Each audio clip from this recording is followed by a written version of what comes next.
There are 121 cards in Clash Royale. Some cards are very weak, but also some cards are very strong, and they're likely to get nerfed soon, so you don't want to upgrade those cards either. So in today's video, I'm going to name 10 cards that are good to upgrade, that are strong, but also unlikely to get nerfed anytime soon, so they're a safe option. The first card you guys should consider upgrading is the Mini Pekka. The Mini Pekka a couple months ago, guys, got a 5% hit points buff, and that has significantly helped the card. Especially in this current meta, there has been a lot of beatdown decks, like Golem, for example. The Goblin Giant has been good for a very long time. The Giant and Sparky, the Mini Pekka pairs very well inside of all of those decks, and because he deals a lot of DPS for only 4 elixir, he's a good counter to those decks as well. He's also very unlikely to get a nerf anytime soon compared to things like the Prince as well as the Boss Bandit, for example, cards that are way more problematic and more toxic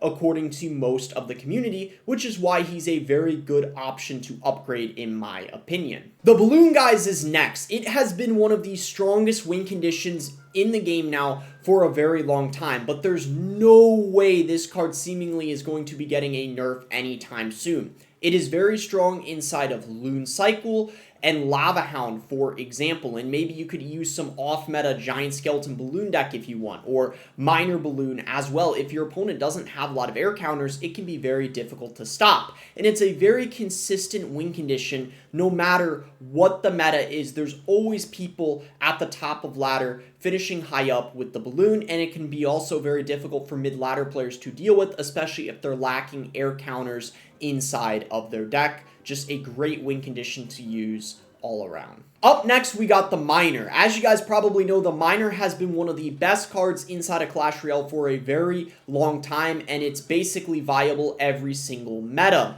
The Miner recently got a small nerf a couple months ago, which means there's no way they're going to nerf this card again anytime soon. After the nerf, guys, this card has remained to easily be a well above average card in a variety of decks. You can use him inside of Mortar decks, Wall Breaker decks, Loon Cycle decks, Lava Hound decks. You could even pair him with the Giant. Just run Minor Poison or Minor Rocket and have him as your main win condition. He is just such a consistent card that has really stood the test of time no matter what the meta is. The Knight, guys, kind of like the Miner, is pretty much good no matter what the meta is. And unlike other cards like the Berserker that have replaced him inside of a lot of decks, the Knight is very unlikely to get a nerf, like the Berserker may get a small one soon, potentially. The Knight for a very long time has been good inside of cycle decks, whether it's inside of Expo or maybe inside of a Hog deck, a Goblin Drill deck.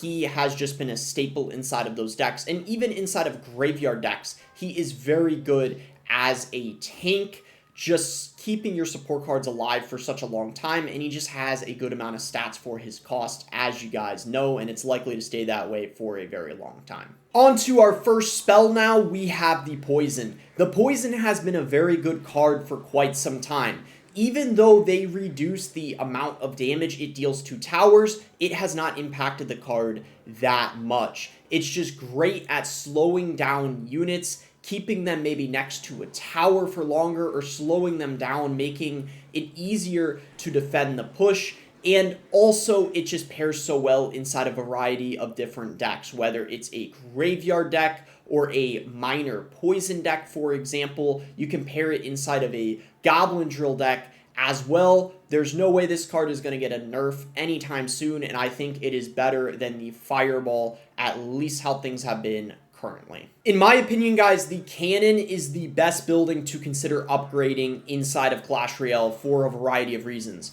For one, it's got a very strong evolution, so if you eventually unlock the evolution, that's going to be very OP, as you guys know. But even the standard Cannon without the evolution is a very solid building and strong in a variety of decks, and the regular version anyway, highly unlikely to get a nerf.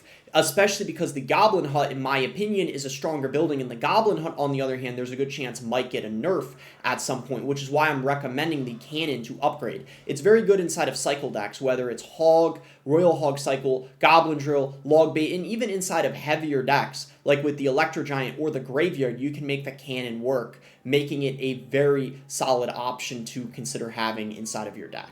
And for the small spell you guys should upgrade, it is definitely the Log. Now, I know that in this current meta, the Barbarian Barrel is very good, and a lot of people would argue it's actually better than the Log, but that's because we're in a beatdown meta at the moment. In general, guys, since the Log was added to the game many, many years ago, it hasn't mattered how many times they've nerfed this card, it has still remained to be on top. Even though it recently got a small damage nerf, it hasn't impacted the card that much, and actually, if anything, that's more of a reason why you should upgrade the card, so it's actually able to take out princesses, for example, and dark goblins, because you can't really have it under leveled anymore, so it's actually a very important card to upgrade. But once you have it upgraded, you can fit it in any single cycle deck inside of the game you can think of, and also, of course, Royal Giant decks. The Goblin Gang is another good card that you should consider upgrading inside of the game. The reason I'm recommending this card and not the guards is because the guards are very strong to the point that there's a chance they might actually get a nerf.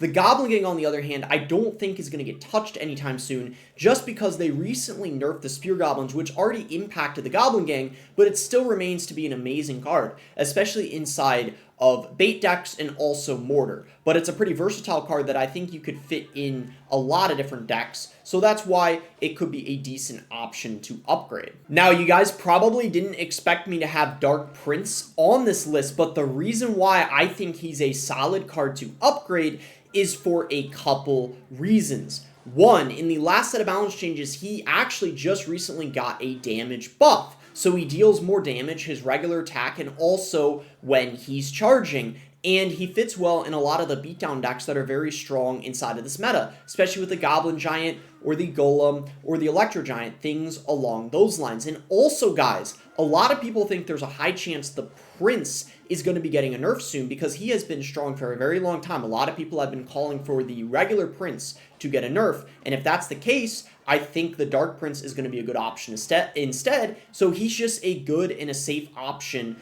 to upgrade all around, in my opinion. And lastly, guys, I'm going to finish off the list with a champion that I think would be a decent option to upgrade, and that would be the Golden Knight. The reason why, guys, the Golden Knight, I think, is a safe pick and also a strong pick is because, of course, there's champions in the game that are stronger than him, like cough cough, the Boss Bandit, which I would say recently she's been the best champion in the game. Well, obviously that means there's a high chance the Boss Bandit is going to get a nerf. But at the same time, the Golden Knight, in my opinion, guys, is better than the weaker champions in the game. For example, like the Goblinstein and the Little Prince, and the Monk recently got nerfed not too long ago as well. So I think he's stronger than those champions, but a little bit worse than the Boss Bandit, for example, and maybe on the same level the Archer Queen and the Skeleton King. But the Golden Knight can be used in a variety of different decks. He's very good inside of beatdown decks, of course. You could run him in a Golem deck, an E-Giant deck, for example, but you can also use him inside of control decks, maybe a Goblin Drill deck with the Magic Archer and the Tornado, but also even cycle decks, maybe a Minor Wallbreaker deck with the Goblin Hut, for example, or even a Hog Golden Knight deck if you really want to, making him a good option to upgrade. And also a lot of mid-ladder players don't really know how to defend him. If you guys enjoyed the list, be sure to give the video a like and subscribe. You can use creator code BOSS to support me in any Super Cell game, and let me know in the comments what you guys agree and disagree with. And thanks again until next time, guys.